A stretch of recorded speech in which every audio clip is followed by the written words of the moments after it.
Changes in deferred taxes for a company due to a change in tax rate from 45% to 35% in a specific jurisdiction are provided in the following table.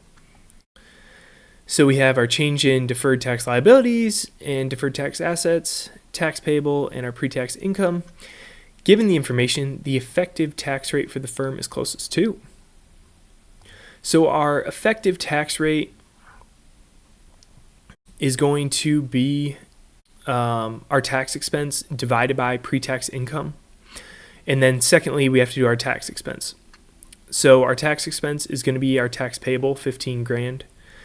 But then from here, we need to adjust our changes in deferred tax liabilities and assets. So because liabilities are taxes that we will have to pay, we're going to add that to our tax expense. And then asset is stuff we'll be able to use to offset future taxes. So we'll subtract that. So that gives us a tax expense of $25,500. I didn't do the last step here, so we'll do it on the fly then. So our effective rate is going to be that tax expense number, so $25,500, and then we're going to divide that by our pre-tax income, which is given at $100,000, gives us 0.255, 25.5%. Answer B. Under which of the following economic conditions would the FIFO method's inventory value most likely exceed the inventory value of the LIFO method? Is it under stagnation, meaning that prices are staying stable over time, B, rising prices, or C, declining prices? So FIFO is going to be first in, first out. So let's think about this under a few different scenarios. So under stable prices, stagnation, LIFO and FIFO are going to look pretty much the same. If this is the price that we're buying inventory at over here and it's similar or the same over here, it doesn't really matter whether we're taking inventory out from here or from here. It's going to be pretty much the same. So I think we can rule out A for that reason. So then looking at a rising prices scenario, under FIFO, how this is going to work is, let's say this is inventory that we're buying over time. So we're buying inventory over time, and then what's going to happen is under FIFO, the inventory that we bought first, so our inventory over here, we're going to sell that off first. Then we're going to sell this off, and then we're going to sell this off, and we're going to sell this off. So then at the end of the period, let's say we're holding these two units on our books. Under LIFO, it's going to be the exact opposite. So we're going to sell off these units first, and then we'd end up holding inventory values down here. So under the scenario, we're holding higher value under FIFO, and we're holding lower value under LIFO. So this is going to be answer B. And then C is just going to be flip-flopped. So under declining prices, first in, first out, FIFO, we're going to be selling these units that we bought up here, and we'll end up holding these. And then LIFO would be the opposite because of the last in, first out. So we'd be selling off these units, and then we'd end up holding those higher units. I know this isn't a great drawing, but hopefully that's kind of a helpful illustration. Answer B. Baku Mart, a chain of hypermarkets, reported a net income of $400,000 and paid cash dividends of $260,000 to preferred stockholders for 2016. At the beginning of 2016, Baku had 8,000 shares of common stock outstanding, but the firm issued 3,000 new shares on November 1st, 2016. Given this information, the basic EPS of Baku Mart is closest to. So our basic EPS, we are going to be taking into account weighted average number of shares. So we'll need to take into account these 3,000 new shares issued. Let's look at how we will do that. Our net income minus dividends in the numerator is going to be pretty straightforward. We'll take that $400,000 and we'll subtract out the $260,000 that went to preferred stockholders. We would not subtract out dividends to common stockholders, but these are to preferred stocks, so we'll subtract those out. And then we're going to divide by weighted average number of shares. So we had 8,000 shares to begin the year, and then on November 1st, we added 3,000 new shares. So for the first 10 months of the year, so 10 out of 12 months, we had 8,000 shares. And then the last 2 months, we had 11,000, 8,000 plus the 3,000 new. So for that, we're doing 2 out of 12. So that gives us weighted average shares of 8,500. We're going to plug that right in here to the denominator, which is going to give us a basic EPS of 16.4706, and we'll round that closest to answer B. Which of the following accounting activities will least likely result in a deferred tax liability? So least likely, meaning 2 of these will result in deferred tax liability and 1 will not.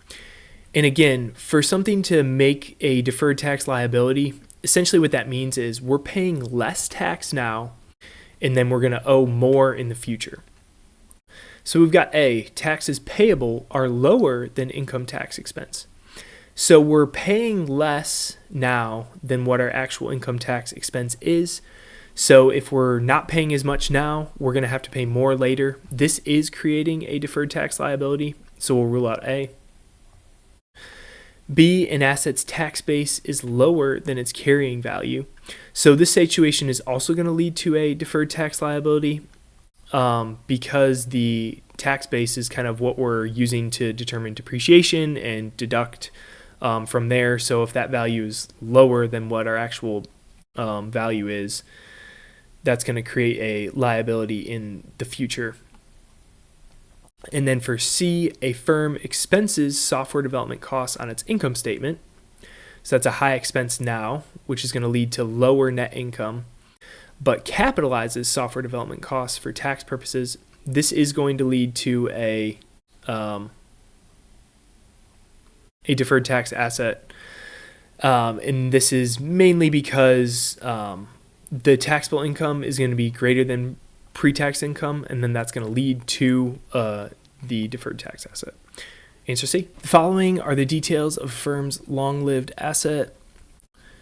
So we've got the carrying value, undiscounted future cash flows, discounted future cash flows, and fair value less selling cost. How would the company report the value of this asset under IFRS as well as under US GAAP? So this is going to be A, $29,000 under IFRS and $28,000 under GAAP, $30,000 under IFRS and $30,000 under GAAP, meaning they're holding both at carrying value. Or C, under IFRS, reduce the value to $29,000 and record an impairment of $1,000 as an expense. And then C, under US GAAP, hold at $30,000. So this one is going to be answer C. Under US GAAP, we're just going to hold at that carrying value, pretty straightforward. Under IFRS, because this cash flow, this discounted cash flows measure is less than carrying value, we're going to write that down as an impairment and expense that $1,000, change what we're holding that at to $29,000. Answer C. Which of the following may be considered a warning sign indicating manipulation of financial statements by an analyst? 1. Excessive non-recurring costs classified in the income statement. This could be manipulation, certainly. If we're doing excessive non-recurring costs, maybe these costs are actually recurring, or they're doing something fishy behind the scenes here. 2. Net profit of 2% in the first 3 quarters, followed by net profit of 17% in the fourth quarter. This could also indicate manipulation. It could just be a seasonal business. However, we're not looking for definite fraud or manipulation. We're just kind of looking for warning signs. And I think we would definitely consider that a warning sign. And for 3, the number of days of sales outstanding was 15 days. This corresponding figure for the industry was 75 days. So this is a big difference between 15 and 75. The company is engaged in providing engineering consulting services. The customers generally pay the company's design, after the company's design has been approved by the customer's construction team, which takes roughly 2 to 3 months. So this is much more in line with this 75 days. They're recognizing this revenue a little too quickly. So this could be some type of manipulation as well. So we're going to go with answer C. All 3 of these could be warning signs of manipulation. Elon's Cars produces financial statements in compliance with IFRS. Inventory was bought for $5 million and written down to $600,000. However, one of the cars was later found to be a valuable collectible, and the inventory is now thought to be worth $7 million. On the balance sheet, inventory is most likely reported at $2 million, $5 million, or $7 million.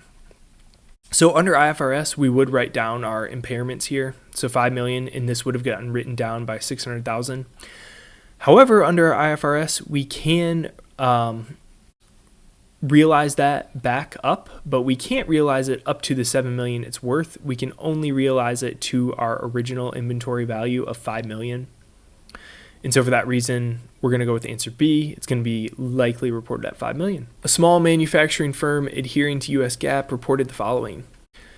We've got our net income, non-cash charges, interest, capex, and tax rate. The company's free cash flow to the firm is closest to. Let's pull in our free cash flow to the firm formula, starting from net income.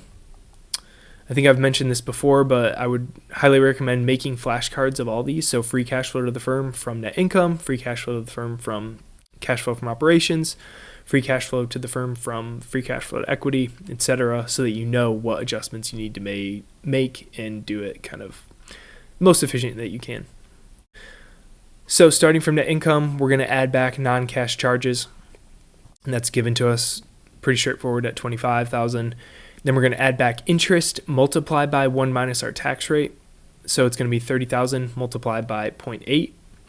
And then we're going to subtract out fixed capital investment, which would be our capex, and then subtract out working capital investment, which is, there's no values given for us here, so we don't need to put anything there. That's what the 0 is. So when we work all that through, we get $628,000 for free cash flow to the firm. Answer B. QuickFit is a chain of fitness centers across Malta that does not comply with generally accepted financial reporting standards from that jurisdiction. Still, it claims to follow the accepted accounting principles of Turkey. Due to the inefficiency and ignorance of the government, it is standard practice in Malta not to adhere to local reporting standards. However, the firm is consistently profitable as it has a monopoly in many remote areas of Malta. The firm has consistently earned profit margins of 8% over the last 15 years. Based on the provided assumptions, which of the following most accurately describes the quality of financial reporting and the quality of earnings of QuickFit? So do we have low financial reporting quality and low quality of earnings? So we're not following generally accepted reporting standards. However, we are following these standards in Turkey, but we're in Malta, so that's kind of weird. And they're saying there's a reason they're not following local reporting standards. However, this still seems like low quality financial reporting. Like if the Malta reporting standards aren't good, I don't know why we would be following Turkey. Maybe if it said they were following GAAP or IFRS, that would be more acceptable. So I would lean towards yes, low financial reporting.